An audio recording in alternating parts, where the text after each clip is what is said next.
going to be celebrating this, but has nobody stopped to think about the poor people? The party that...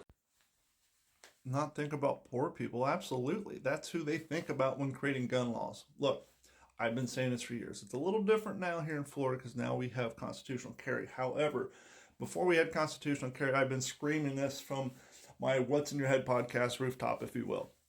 And that is, gun laws are designed to prevent poor people from having legal access to firearms. Let me explain. About 6 or 7 years ago, I first got my concealed carry permit as I was transitioning from poor person to not quite so poor person. Now, back then, can't remember exactly the numbers, but let's just make it simple for easy math. Let's say before taxes, in order to get your concealed carry permit in the state of Florida, you had to take a class. That class has nothing to do with firearm safety. It's strictly about gun laws and laws about when it's legal to protect yourself and what constitutes self-defense versus battery, what constitutes legal defense versus illegal defense. You had to take that class. So let's say it was cost $175, $150. Then once you take the class, you got to go take your background check. And to speed the process up, you would just go down to the Florida Agricultural State ran place. You walk in there, first question they ask, how are you paying for this today? Credit card? It's like another $175, $200. They swipe it. Once they swipe it, then they ask you for the proof that you took the class that you already paid $175 for. So here you go. Now you go fill out all the background stuff.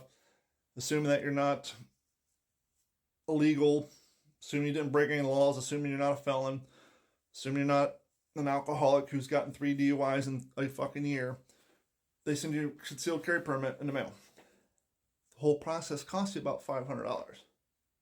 Now, if you're a poor person whose paycheck $600, are you going to spend 3/4 of your paycheck to get a permit that allows you to carry your firearm legally?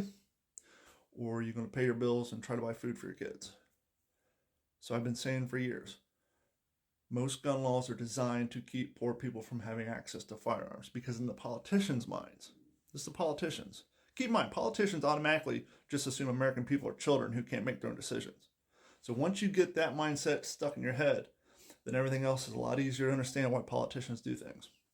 They believe that poor people are more likely to do desperate shit. And they don't want people who they believe are more likely to do desperate shit to have access to firearms. Oh, one more thing before you tell me I'm full of whatever. Fun fact, you know how you hear on the news or people saying it's illegal to own fully automatic firearms in the United States? No, it's not. You can have a fully automatic firearm in the United States legally. Once again, if you're not poor, you need a Class 3 firearms license that costs anywhere between $500 to $1,000 a year.